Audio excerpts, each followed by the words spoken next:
Hey guys, Nathan here, back again with another video, and Manchester City are officially the champions of Europe. We can finally sing that, and we won the treble. We completed the treble, and I honestly thought that we'd never win the Champions League, which is weird to say because of how good we've been, the resources we have at the club, but I never thought it was going to happen, ever, never ever. But here we are. We are now officially champions of Europe, and let's start with the game. Let's start with the game. The first half was a difficult watch. Obviously, when De Bruyne went off, I thought we were gonna lose. I thought it was gonna be Porto all over again, but no. Edison and Akanji were a bit shaky in the first half. Edison put one goal kick out of play, another one straight to Barella, and which he took the shot and luckily off target, because if it was on target he scored. It was 1-0. We weren't really flowing very well in the game. Second half, well, John Stones and Diaz again, they played ridiculous, and if it wasn't for them, we wouldn't have even been in the game going into the second half. But they both played exceptional in the second half. John Stones, I can't say sorry enough, because I never should have doubted this man. He might not have been the best centre back we have, but like footballing wise, he's unreal. Like, this midfield role he plays, outstanding, amazing to watch. Diaz, amazing, outstanding, and there are uncomfortable conversations that are going to have to be had regarding if he sits above Company as our best centre back that we've had.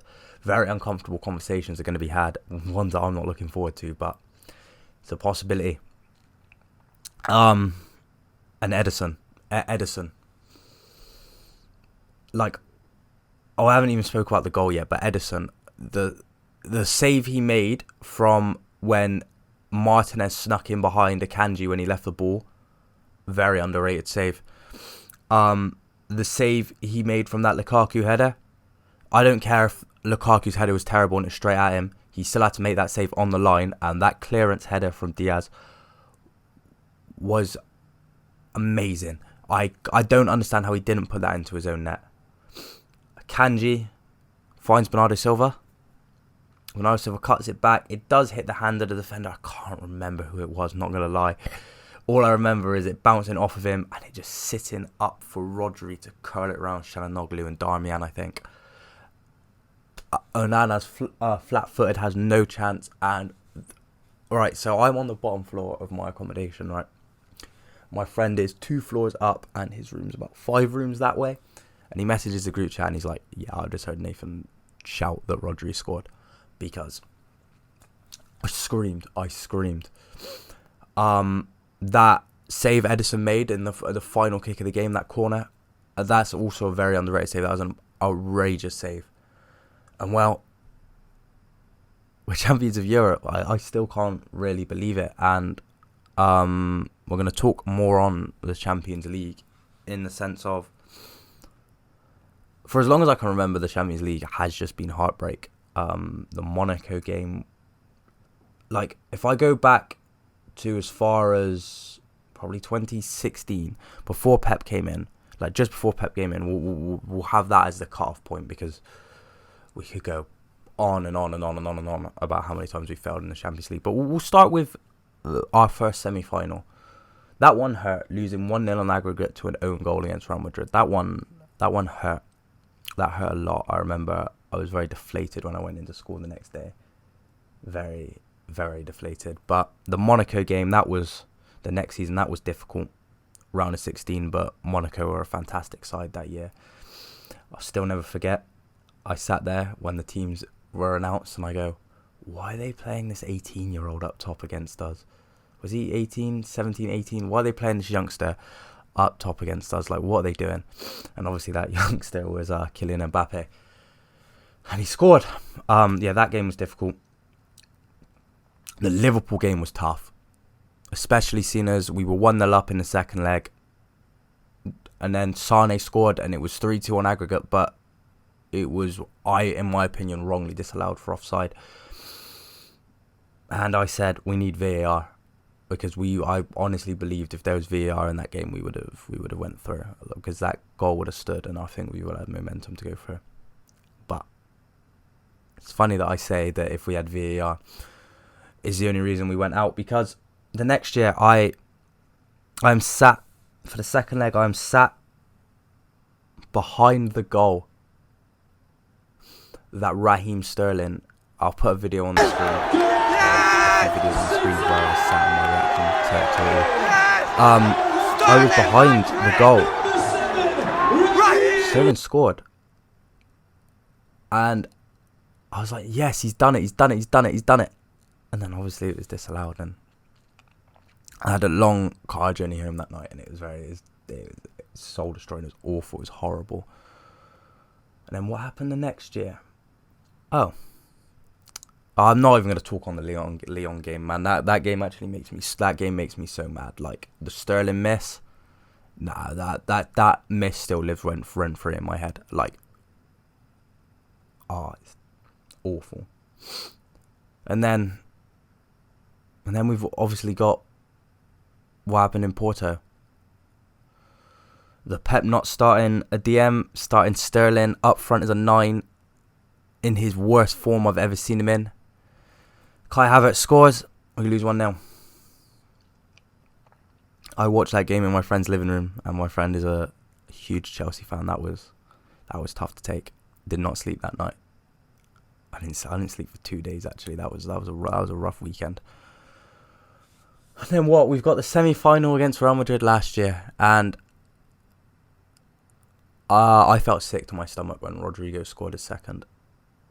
And after the game finished, I sat in silence in my room for an hour. I just did not say a word because I didn't know what to say. I didn't know what to do. I just sat there, stunned, too stunned to speak. And that leads us to that night in Istanbul. Sorry, Steven Gerrard. Sorry, Jamie Carragher. Sorry, all of you boys. Sorry, Jersey Dudek, you cheat. But the king of Istanbul is Scott Carson. 2 Champions Leagues to his name, both in Istanbul. But that leads me to discuss, where do we go from here? What happens now? What happens in this summer? Because from my understanding, the understandings I have at the moment, we're losing Gundogan, Bernardo Silva, Sergio Gomez, and Laporte. They're the people we're losing. So that means we need a centre-back, and apparently that's Guardiola. I'm not really being impressed by Guardiola in the games I've watched of him. Then again, I'm not saying I watch him all the time, but the games I've watched of Guardiola, I've not been very impressed with him. Apparently we're bringing in Kovacic for Gundogan. Kovacic is a very good player, but again, it's difficult to replace Gundogan, especially for what he's done for us recently. So that's a hard role to fill, but he can do it. He's got enough. Like, his CV is crazy. And then what Bernardo's going, I don't know how you replace him, because the way he can play out wide in the middle, like left back, like the things that man does, his versatility. But I can't say that I want him to stay. And that's just because he feels the need to hold us ransom every summer and be like, I'm going, Barcelona, here I come, this and that. For the last 3 summers, he's apparently been leaving because he just holds us ransom and then just decides to stay. And personally, I don't think that's acceptable behaviour from a player. As much as I love Bernardo Silva, but it is unacceptable behaviour. Then we've also got João Cancelo. I was going to make a whole video on him alone, but I just haven't had time. This week's been hectic. I don't want to see him back at Manchester City. I don't think he's going to come back to Manchester City, but I don't want to see him back. He's an outrageously talented footballer, and on his day, he's the best fullback in the world, but his attitude stinks. It stinks. Like, you can't expect to play when you're in bad form, because when he got dropped, he was in bad form. He's in very bad form.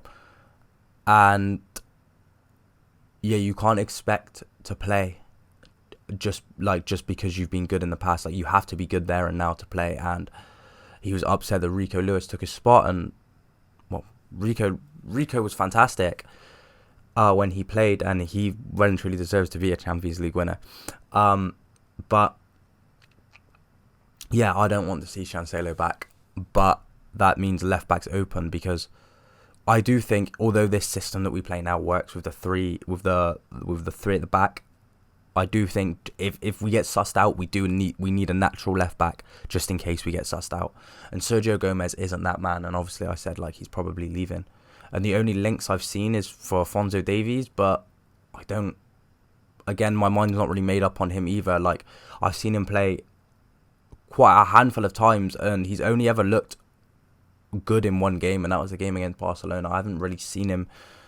Like, I might be wrong. You guys might be able to point out more good performances from him in the comments, but I have only ever seen one good game from him. So I don't know. Time will tell. We'll see. We'll discuss. We'll recap on this part of the video. Obviously at the end of the summer, just before the season starts, and we can discuss our business and review the business we've made. But well, we're treble winners. We're champions of Europe. So yeah.